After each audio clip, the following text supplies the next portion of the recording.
Yeah, what is the Baba Nyonya, you know? Father Chinese, mother's Malay. The Baba Nyonya culture of Malaysia has always been fascinating to me. In order to investigate this unique part of the country's history, we interviewed locals in Penang and explored two amazing mansion museums. But first things first, let's grab some breakfast. Okay, we're gonna have some Indian breakfast, aren't we? Oh, yeah. It's good. Yeah, like a bit spicy. It's like a butter, almost like a butter masala spice. Is this outside? No, yeah. That was such a good breakfast, right? That was amazing. I love it. We just love On car. yeah. We always love a good, Indian and Nepali food breakfast. Now we are at the Georgetown Mansion.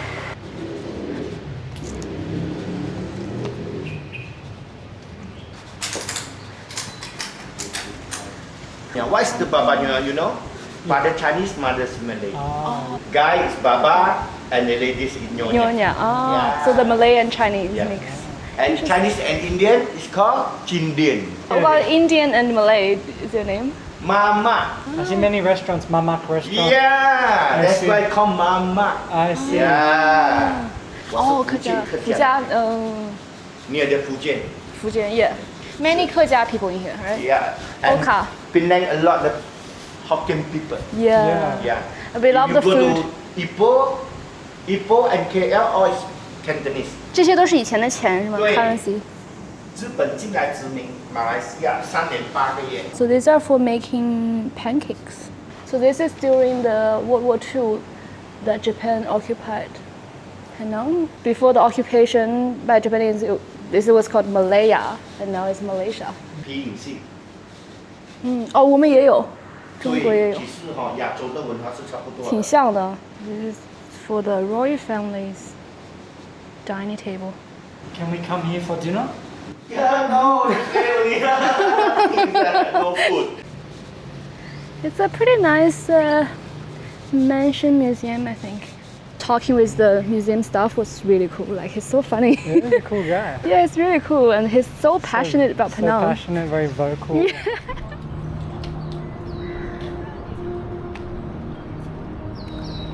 So the first mosque we're visiting today is called the Kapitan Keling Mosque.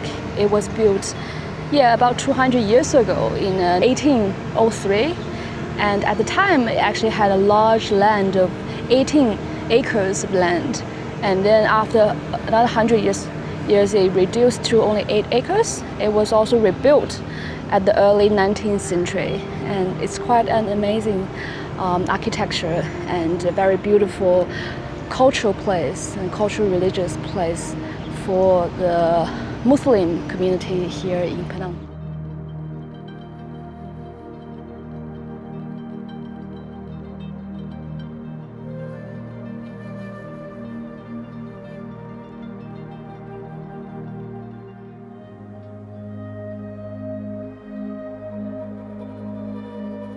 So now we are at the Pinang Peranakan Museum. So it is also a mansion. It showcases the customs and traditions of the Baba Nyonya people in Penang. So the Baba Nyonya are the people who are the mix of Malay and Chinese in the old times. And it's a really beautiful mansion. And let's have an exploration together. It's really pretty. Even the British royal family have come here. Number 1 museum here in Penang. So inside this room we can see beautiful glassware collection. And this item came from England. Back in 1870s to 1930s, only during that period of time. We call the Western glass as sponge. And the common name we call the trumpet roses. Why? You look at it, it looks like the trumpet. And what they do with this collection, the base down here, they arrange fruits.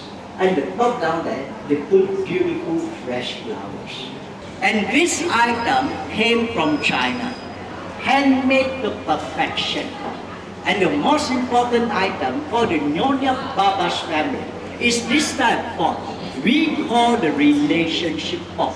And the olden days, if we visited Nyonya Baba's family, they use this type of pot to serve you. You are very special friends to them. That's why we call relationship pot. And what they serve you, most of the time, bird nest. This is a very common item. Today, bird nests are very, very expensive. Either bird nest or herbal soup. This is the actual size of the wedding bed. Those were the days. And just for information, everything they are all done by hand. No machine. And once we come inside, we look at the wedding bed, they are very small. Why? Because Nyonya Baba married very young. 13, 14, 15 years old. Our age. And all marriages during that time, all arranged marriage. Matchmade. The rich, they marry among the rich. And the Nyonya Baba married among the Nyonya Baba. Okay, and some of them are very young. They can't even climb up the bed. They have a support, this one, for them to jump on top. And then you notice one thing, you can see there's a pair of chicken down here. And what is the purpose of this chicken? And the other day I asked one big group, asked them to make a guess. And one lady was telling us, wedding night, special privilege for the husband and wife. Midnight hungry, they barbecue the chicken and eat. No such thing. No. Why? The culture they practice during that time. Wedding night, before they sleep, husband and wife, they must put a pair of live chicken. One boy, one girl. One rooster, one hen, one pair. They were put inside the cage, cover it up, and they put it underneath the bed, sleeping with them. Early next morning, when they wake up, they took out the cage, open up the cover, and they wait. Wait for what? See which one jumps up first. And most of the time, the boy jumps up, the rooster. Oh, it's a boy. Congratulations, you are going to have a son. During that time, they use chicken to predict the sex of the baby. And this chair builds relationship. Why so special? We look at the shape of the chair. Figure number 8 for the Chinese, it means prosperity, infinity. The yin and the yang, excellent feng shui. And this chair we call lover's chair. So the olden days, husband and wife, they sat down here, holding hands, eye to eye contact. I love you, you love me. This is another interesting room. And this room are meant for the ladies. The Nyonyas room are down here. And during the time, the Nyonya, they don't have shorts, t-shirts, singlet, they don't have. And every one of them, they wear the sarong kebaya. This one we call sarong, this one we call kebaya. This is another wedding room. Bring the British time. They are really modern. Why? How do we know? Because we come inside here, we don't find the chicken. Chicken already barbecued. And the structure of the bed, very British. And the bed are small because they married very young. And now let's take a look at this beautiful diamond necklace. And the green stone we call the imperial jade, the best of the best among the jade family. During that time, they even used golden bell to tie the sarong. Why? To show people how wealthy they are. And this masterpiece already more than 100 over years old. But today we look at it, it still looks very new. Okay, the headgear, the brooch, and the earring. The blue color, what is that? Came from the feather of this bird, kingfisher. They grabbed the bird, they took only 1 or 2 feathers from each wing, and they let go the bird. And they took the feather, they pulled the side of the feather, 1 strand by 1 strand, handmade into all this. And it took the master craftsman 2 to 3 years to complete this item. Today, no one can do this anymore. And from our naked eyes, we can't see anything. I will show every one of you how it looks like. 1 strand by 1 strand. handmade. I will show you the bangle down here. These bangles are not for the hand. These bangles are for the neck, for the ankle. We call anklet. So the Olderness culture, very nice. Before they sleep, husband must wear a pair of anklet on the legs for the wife. Why? I lock the legs so you cannot run away from me. That's what they're trying to say. Okay? But today this culture, they don't practice anymore. So in the old times, people were just sitting on this kind of bench, having some tea, a bit of chat, one sitting on each side. So it looks like this is for the smoking. Okay, a little bed for smoking, like showing this sculpture.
This is supposed to be the bedroom of nyonyas.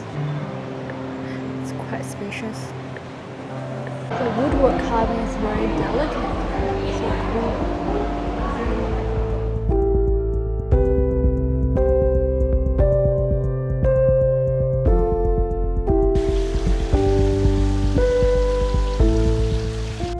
So these are the takeaway boxes in the old times.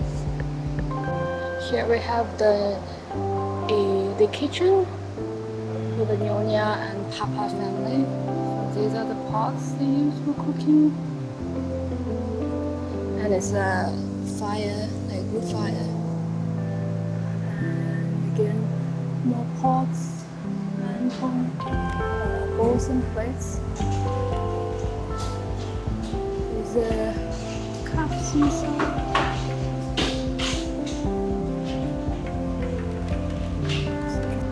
Top ones there are the molds for making giant pancakes. Oh, sorry, for making the mooncakes. These are the Nyonya's shoes. They're so pretty, but also like very tiny. Look at the size of my hand. Belts. So these are the people like Nyonya and Papa, so they're the mixed Chinese and Malay. All these shoes are very tiny. I definitely don't think I can fit into them. So we have this in Qing Dynasty in China. These are actually quite hard to walk with because you can see the heels is right in the middle. So the reason that they are wearing these kind of shoes is because in the old times women are supposed to look very elegant. So they have to walk slower and elegantly. So wearing this kind of shoes actually makes sure that they have to only walk slow because it's hard to walk fast with this. Oh, all these patterns are just so pretty. So this is the tradition of the ancient Asian people in China, I think also in Malaysia, where they blend their feet to make small. So we want to have small feet to be considered beautiful. As you can see in the picture here. Yeah, their feet are very small. Adults' feet are same size as the kids.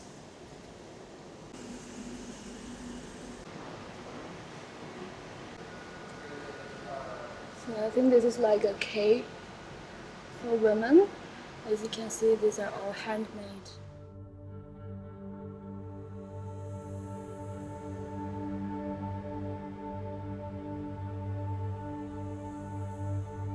Our week in Penang has flown by so quickly that we are already dreaming about our next visit. The culture, history, charming streets, and the cuisine have once again stolen our hearts. But for now, it's time to say goodbye. Next week, we are kicking off a new adventure in China. So be sure to subscribe if you don't want to miss out. And I'll see you in the next video.